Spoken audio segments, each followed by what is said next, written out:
좀 힘드셨죠? 그래도 우리가 한 번씩 이렇게 읽음으로 인하여 하나님의 말씀을 다시 한번 정확하게 우리가 읽게 되고 또 대할 수 있는 그런 기회가 되기 때문에 좀 많은 양이라 할지라도 함께 이렇게 읽습니다. 여러분들이 읽으면서 더욱더 하나님의 말씀을 잘 기억하고 또 알 수 있게 되길 바랍니다. 자, 오늘 우리가 본문 여호수아 8장의 내용은 쉽게 말하면 그냥 아이성을 점령하다라고 하는 겁니다.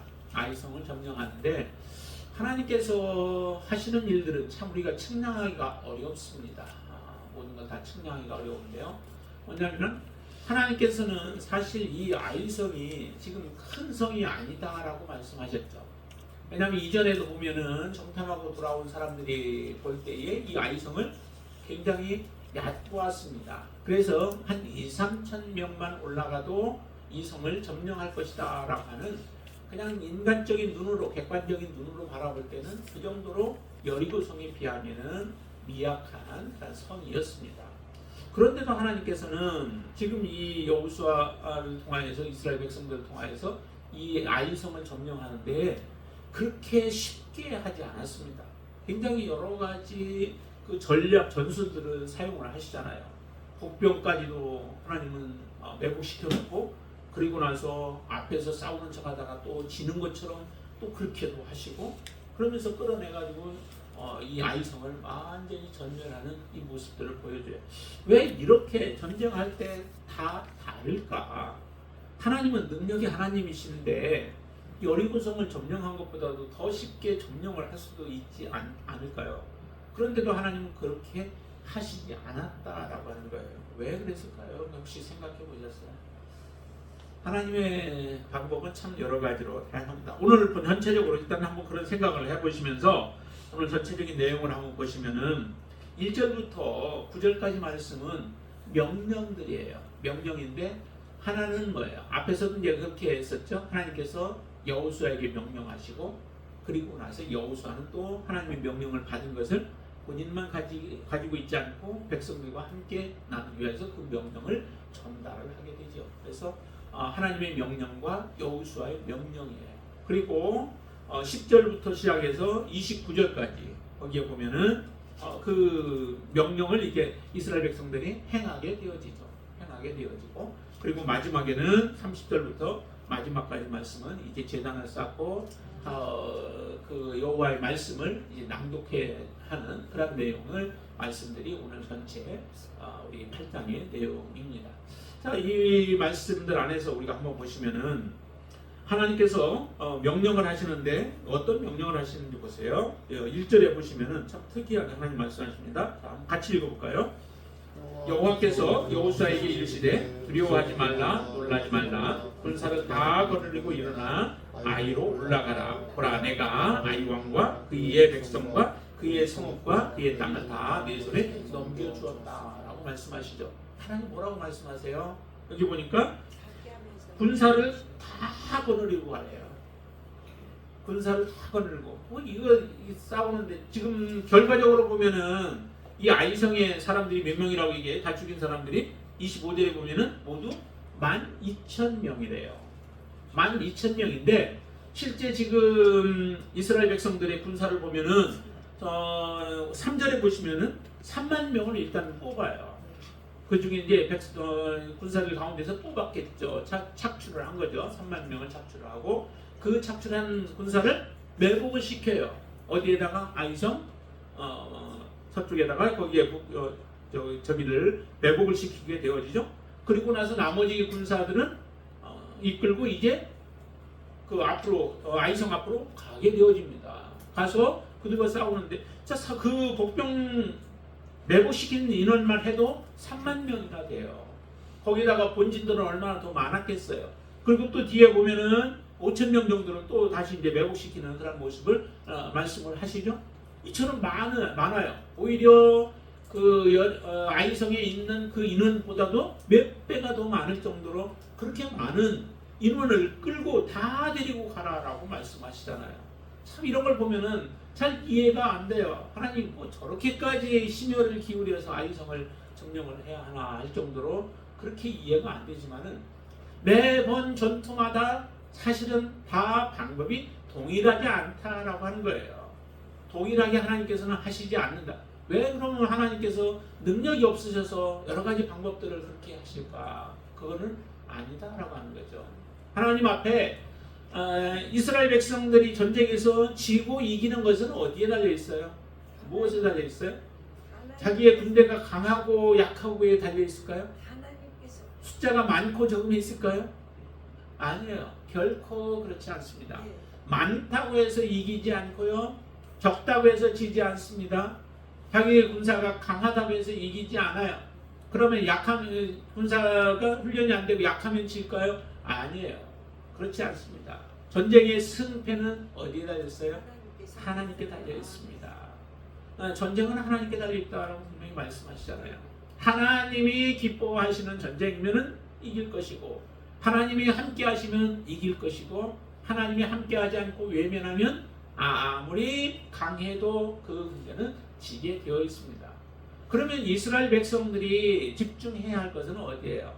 자기의 군사에 많고 적음이 아니고, 또 훈련 잘 되고 안 되고가 중요한 게 아니고 하나님의 명령이에요. 하나님의 말씀이에요. 그래서 하나님의 여호수아에게 말씀하면 그 말씀을 백성들에게 그대로 전하잖아요. 우리가 확실하게 그 여리고성 전투와 아이성 전투의 모습을 통해서 무엇을 볼 수 있냐면은 정말 전쟁의 승패가 어디에 달려 있는가라고 하는 것을 우리에게 명확하게 보여줍니다. 하나님의 말씀대로 그대로 순종을 했더니 그 강한 여리고성은 무너져 버려요. 힘도 없이 무너져 버려요. 손 하나 갖다가 안 했잖아요. 그냥 움직이기만, 이스라엘 백성들이 말씀 따라서 움직이기만 했지 그 여리고성에 그들 화살 하나 쏘지 않았습니다. 그런데도 여리고성은 무너져 버렸어요. 그 무너진 이유가 하나님의 말씀대로 이스라엘 백성들이 순종하였기 때문에 그런 역사가 일어나죠. 그런데 그렇게 작아 보였던 아이성은 왜 7장에서 실패를 했을까요? 이스라엘 백성들이 실패한 것은 하나님이 기뻐하지 아니하는 백성이요 하나님이 기뻐하지 아니하는 공동체가 되어졌기 때문에 결과적으로 그와 같은 일이 일어나게 되어진 거죠. 그래서 하나님이 기뻐하지 아니하는 죄를 완전히 제거하고 그리고 나서 정결한 모습으로 하나님 앞에 이스라엘 백성들이 서자 하나님은 이제 아이성을 무너뜨리는 거예요. 다 올라가라. 뭐 몇 명만 데리고 가라. 몇 명만 데리고 가서 하나님은 무너뜨릴 수 있죠. 그런데 이렇게 하신 이유 중에 하나는 우리가 볼 수 있는 그 추론에서 볼 수 있는 것은 사실은 이렇게 함으로 인하여서 이스라엘 백성들이 하나님 앞에 죄를 짓는 것 하나의 공동체의 죄잖아요. 아간이 죄를 지었지만은 그 죄를 아간 혼자만의 죄로 하나님은 보시지 않는 거예요. 이스라엘 공동체가 하나님 앞에 죄를 범한 것이죠. 그 죄를 범한 것을 함께 느껴야 되잖아요. 저거 아간이 죄를 지어서 우리가 실패한 거야 하고 아간에게만 또 맡길 일이 아니다라고 하는 것입니다. 공동체가 하나님 앞에 범죄한 것이기에 온 공동체를 다 올라가게 하나님은 하셔서 함께 그 죄에 대해서 고통하고 그 죄로 말미암아 이스라엘 백성들이 36명이나 죽게 되어지고 아이성을 뺏지 못한 것에 대한 통감하는 마음들을 갖게 할 뿐만 아니라 함께 올라가서 승리를 거둠으로 모든 백성들이 올라가서 거둠으로 인하여서 함께 하나님께서 우리에게 승리를 주셨다라고 하는 그런 기쁨을 맛볼 수 있도록 하기 위하여 하나님은 이렇게 전체 군인들을 다 올라가게 한 것이 아닌가 저는 그렇게 생각을 해요. 자, 그래서 다 군사로 올라가라 라고 하시고 그러고서 말씀하시기를 이미 주었다는 거죠. 하나님께서 이 아이성을 이스라엘에게 주었다라고 말씀해요. 그러면 주었으면은 사실은 그냥 올라가면은 우리가 취하게 되어지죠. 그런데도 하나님은 말씀을 하십니다. 전략을 말씀을 하시죠. 그 전략 하나하나에 이스라엘 백성들은 사실은 다 귀를 기울여야 하는 거예요. 어떤 것이든 간에 때로는 이렇게 말씀하시기도 하지만은 어떤 때는 우리의 지혜를 짜서 전투를 하게끔 하실 때도 있어요. 어쨌든 모든 것은 다 하나님의 말씀에 귀를 기울이라는 거죠. 자, 여기에 보니까 그렇게 말씀하셔서 이스라엘 백성들은 그대로 순종을 하죠. 그러면서 또 2절에 보시면은 이렇게 말씀하십니다. 너는 여리고와 그 왕에게 행한 것 같이 아이와 그 왕에게 행하되 오직 거기서 탈취한 물건과 가축은 스스로 가지라. 너는 이 아이 성 뒤에 복병을 둘지니라 말씀하십니다. 여리고성 것은 하나님께 다 바치라고 했는데 죽여야 할 것들은 죽이되 나머지 불에 타지 아니하는 것들은 다 하나님 앞에 바치라고 했는데 아이성 것은 또 다시 취하라는 거예요. 거기에는 짐승은 살려두어서 자기들 것 취하라는 거죠. 제물로 삼으라는 거예요. 이렇게 또 다르게 말씀하시는 이유도 사실은 이런 것들을 통하여서 우리가 먹고 살 수 있는 것은 다 뭐예요? 하나님의 손에 달려 있다라고 하는 것입니다. 내가 잘나서 우리가 먹고 사는 것처럼 보이지만은 그러나 그 모든 것도 다 하나님의 주권하에 있고 하나님께서 허락하시면 우리가 살 수 있는 거고 하나님이 허락지 아니하면은 할 수 없는 것이죠. 그 모든 주권이 하나님께 있음을 이런 것들 하나하나를 통하여서 말씀하시는 거예요. 그래서 이렇게 말씀하실 때에 이스라엘 백성들은 그것을 뼈에 깊이 사무치게 기억해 두어야 하는 거죠. 그냥 흘려버릴 것들이 아니에요. 모든 것 하나하나가 살고 죽고 하는 것과 직접적으로 연관이 있는 거죠. 하나님의 말씀이 들려질 때 무시하면 그것은 죽음이요. 하나님의 말씀이 들려질 때 받아들이면 생명이 임하는 것과 동일한 모습들이에요. 어떤 것은 어떤 말씀은 중요하고 어떤 말씀은 중요하지 않는 것이 아니라 하나님의 입에서 나온 모든 말씀은 우리가 중요하게 보고 그 말씀을 준행하며 지켜 행해야 하는 것이죠. 하나님이 명령한 것들을 하나라도 어기는 경우가 있나요? 오늘 본문에서 보면 다 그 말씀대로 준행을 합니다. 준행을 해야 사실은 완전한 정복을 이룰 수 있는 것이죠. 그리고 하나님께서는 이스라엘 백성들을 가나안 땅에 들어가는 것 자체가 사실은 목적은 아니죠. 들어가게 하는 데에도 하나의 목적은 있어요. 하나님 주시겠다고 했으니까 들어가게 하시겠죠. 그러나 들어간 이후에 이스라엘 백성들이 어떻게 살아야 돼요? 자기 멋대로 살아가는 게 아니죠.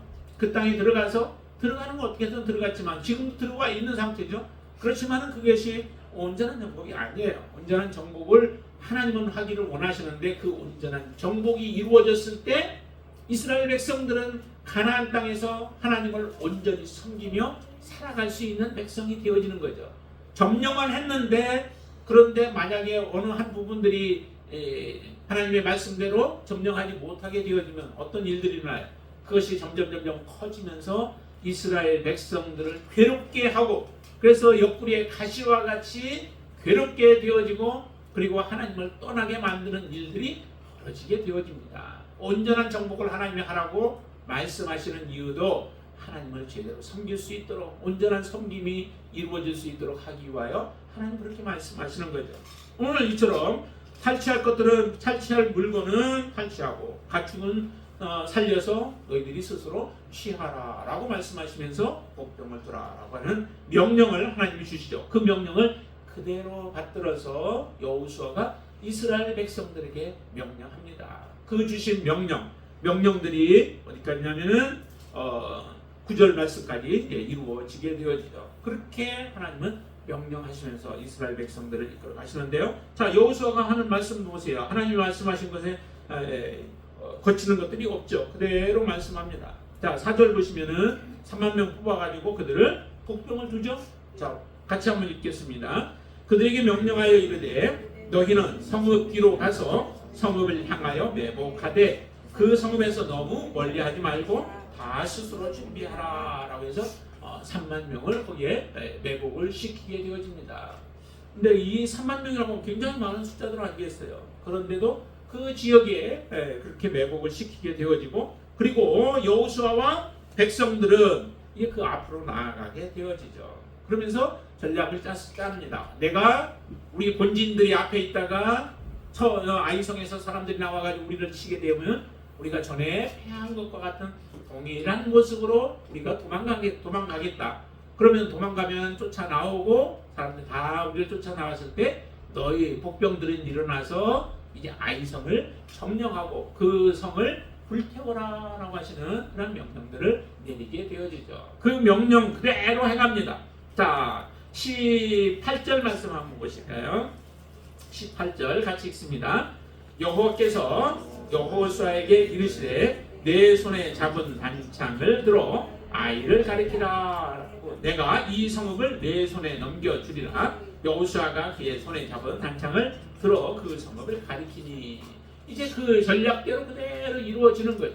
하나님께서 그렇게 이끌어내십니다. 그리고 마지막 이제 나오니까 손을 들어서 단창을 들어서 매복해 있는 사람들에게 신호를 보내게 되어지죠. 그때 이제 매복한 사람들이 일어나서 들어가서 성을 점령하게 되어지고 그리고 그 안에 있는 사람들 어떻게 하는지 보세요. 자, 22절 말씀 같이 읽겠습니다.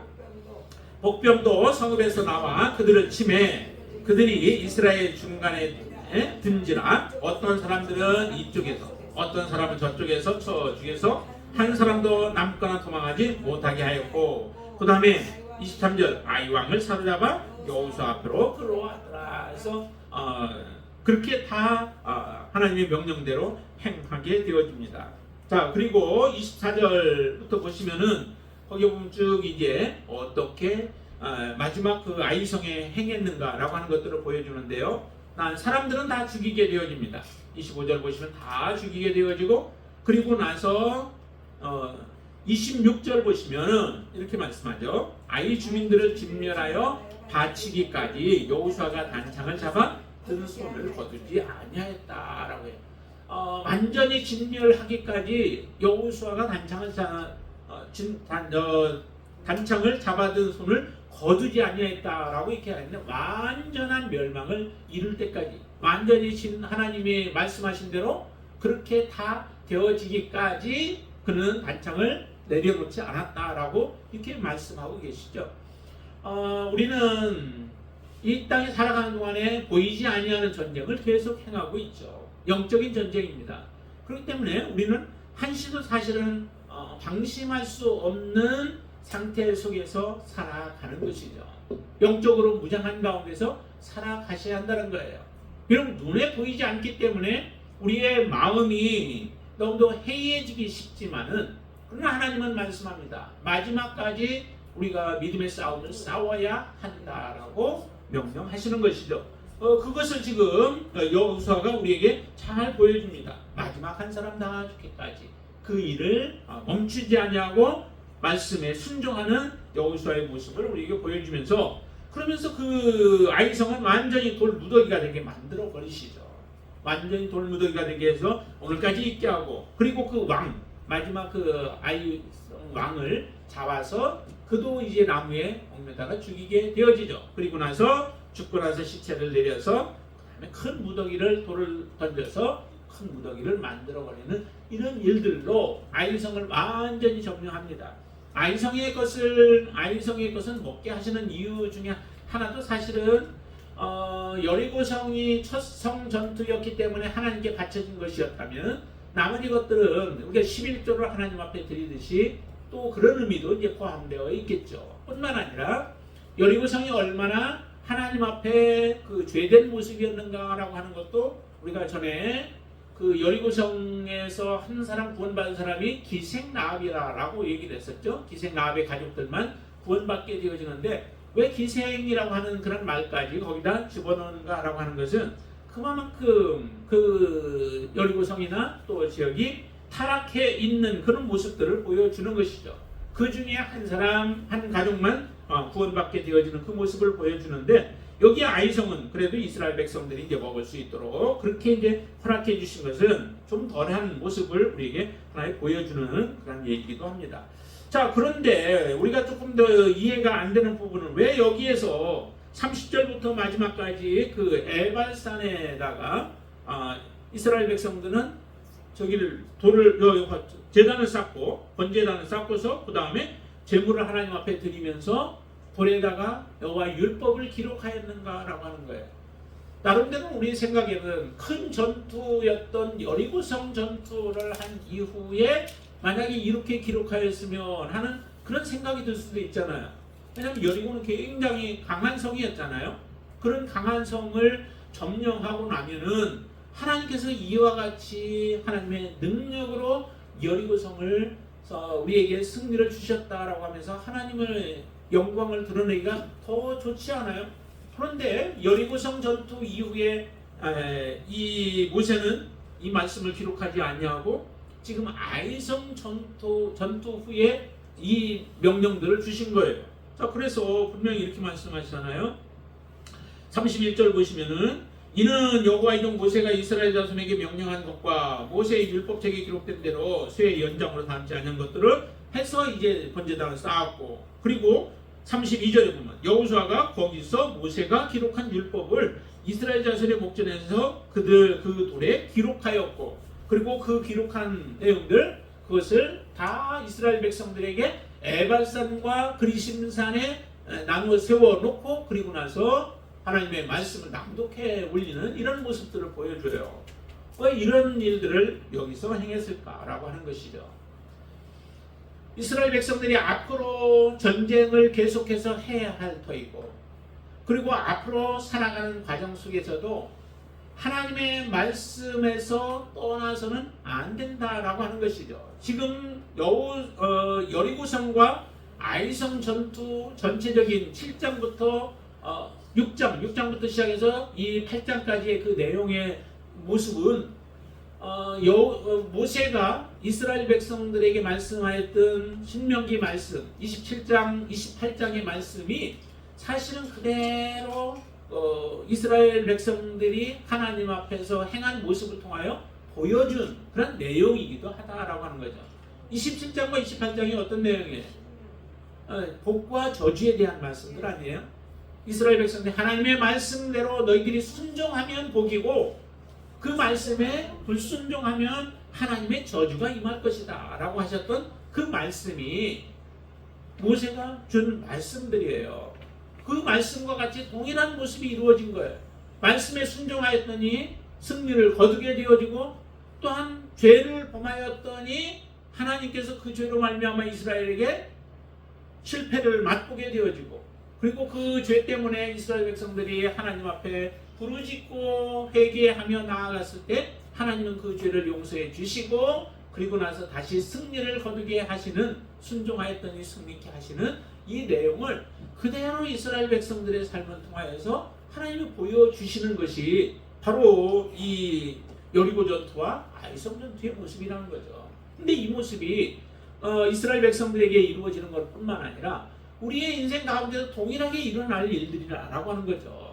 앞으로 이스라엘 백성들이 전쟁하면서 해야 할 것도 반드시 이것을 기억해야 돼요.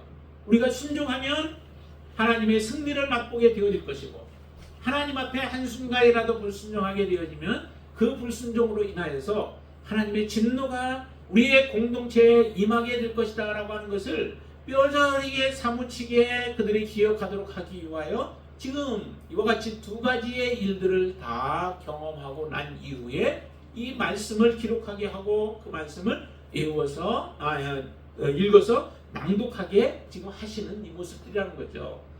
우리가 하나님의 말씀 앞에 정말 이렇게 두렵고 떨림으로 우리가 서고 있는가라고 하는 것, 그것을 우리가 다시 한번 생각해 봐야 되죠. 하나님의 말씀은 영원해요. 그렇죠? 말씀 하나도 하나님은 없어지지 않는데요.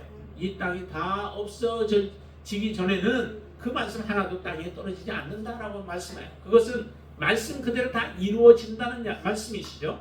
그러면 하나님의 말씀이 다 성취가 되어질 것인데, 그 말씀, 주신 말씀들 앞에 우리가 어떻게 지금 서 있는가라고 하는 것입니다. 하나님의 말씀은 비록 여기서는 이제 이스라엘 백성들이 가나안 땅의 하나의 성들을 점령을 하고 족속들을 점령해 가는 과정 속에서 그들을 어떻게 점령할 것인가라고 하는 것을 위하여 주시는 하나님의 명령들이에요. 그러니까 그 앞에 바로 명령 주시고 그 명령들이 실행이 되어지는 것들을 직접 바로바로 명령을 그들은 확인하게 되어 있죠.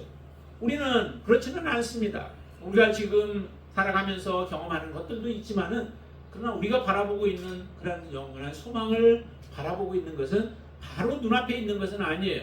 그렇지만 그것은 반드시 성취되어진다라고 하는 것입니다. 여러분들은 하나님의 말씀이 여러분들 앞에 반드시 성취되어질 것을 믿고 여러분들은 지금 신앙생활을 해 나가고 있지 않습니까? 그 말씀대로 되어질 것을 우리가 믿는다면 말씀 앞에 우리도 이스라엘 백성들이 두렵고 떨림으로 그 하나님 앞에 선 것과 같이 우리도 그런 심정으로 그런 마음으로 하나님 앞에 서셔야 한다라고 하는 거예요. 이렇게 이스라엘 백성들이 지금 하는 행동들을 보면서 얼마나 그들의 마음속에 깊이 새겨지겠어요. 왜 이스라엘 여리고성을 점령했을 때에도 보면은 아간이 범죄를 하잖아요. 그 아간도 하나의 곤고함 또 고난 아픔 그런 거예요. 그런데 그 아골이라고 하는 것도 같은 의미를 가지고 있죠. 아간과 아골이 같은 의미예요. 같은 의미를 가지고 있는데 이렇게 두 가지 아간이 범죄함으로 아골 골짜기라고 하는 곳이 만들어져서 그곳에서 이스라엘 백성들이 불태워지는 이 모습을 보면서 이스라엘 백성들은 기억할 거 아니에요. 아골 골짜기를 들을 때마다 아니면 아골 골짜기를 볼 때마다 그들은 기억하는데 무엇을 기억해요? 우리가 아간이 범죄함으로 인하여 그래서 우리의 공동체가 하나님 앞에 범죄하였고 그 범죄로 말미암아 우리는 아이성의 실패를 맛보게 되었다라고 하는 것들을 보면서 그 결과는 마지막은 보니까 이처럼 돌무더기가 되어지고 폐허가 되어지는 결과를 보게 이스라엘들이 보면서 그들은 항상 하나님 앞에 자신을 다시 세우는 그런 시간들이 되었던 거예요. 우리가 여기 오늘 본문의 말씀을 통하여서 긴 말씀드리고 하지만은 이 말씀을 통하여서 우리가 하나님 말씀 앞에 다시 한번 우리 자신을 세우는 그런 시간이 되어지기를 바랍니다. 하나님 앞에 우리가 살 길은 그 말씀대로 순종하며 살아가는 것밖에 없습니다. 하나님의 말씀은 우리에게 생명입니다. 하나님의 말씀은 어떤 사람에게는 심판이 되어지고 또 그 말씀은 우리 멸망이 되어지기도 합니다. 여러분들에게는 하나님의 말씀이 생명의 말씀으로 부여잡고 그 말씀에 순종하며 살아가시게 되길 바랍니다. 그렇게 되어질 때에 여러분들의 인생은 앞으로도 하나님 앞에 소망 있는 삶이 되어질 것이요 또 하나님 앞에 우리가 나아갔을 때 영원한 축복의 삶이 되어질 줄로 믿습니다. 이 말씀을 다시 한번 여러분들 깊이 생각하시면서 우리의 살아가는 동안에 항상 하나님 말씀 앞에 우리를 바르게 세우는 그러한 경각심을 세우는 그런 말씀이 되어질 수 있기를 다시 한번 주님의 이름으로 축원을 드립니다. 기도하겠습니다. 전능하신 아버지 하나님 감사합니다. 이스라엘 백성들이 하나님이 어떻게 말씀하시든 하나님의 말씀에 귀를 기울이고 하나님이 하라고 하시는 대로 순종하는 이스라엘 백성들이 되어짐으로 아이성은 하나님이 이스라엘 백성들에게 함락할 수 있도록 허락하셨습니다. 하나님이 이 행동과 또 이 말씀들이 우리에게 도전이 되어지게 하여 주시옵소서. 나는 이 하나님의 말씀들을 늘 보며 또 그 말씀을 들으며 그 말씀을 읽으며 우리는 어떻게 하나님 말씀 앞에 우리의 자세를 바르게 잡고 살아가고 있는지를 보게 하여 주시옵소서. 하나님의 말씀을 등한히 여기고 그 말씀을 빼고 또 그리고 그 말씀을 우리가 제하여 버리고 가르치는 자들에게는 하나님의 저주가 임할 것이고 또한 그 말씀을 존중히 여기면서 그 말씀대로 행하는 자들에게는 하나님 천국을 하나님이 허락하신다고 약속하여 주셨사오니 말씀을 대하는 우리의 태도가 다시 한번 바르게 잡히게 하여 주시옵소서. 하나님 앞에 우리의 자신을 바르게 세워서 마지막 승리자로 하나님 앞에 서는 하나님의 친 백성이 되어지도록 축복하여 주시옵소서. 예수님의 이름으로 간절히 기도드리옵나이다. 아멘.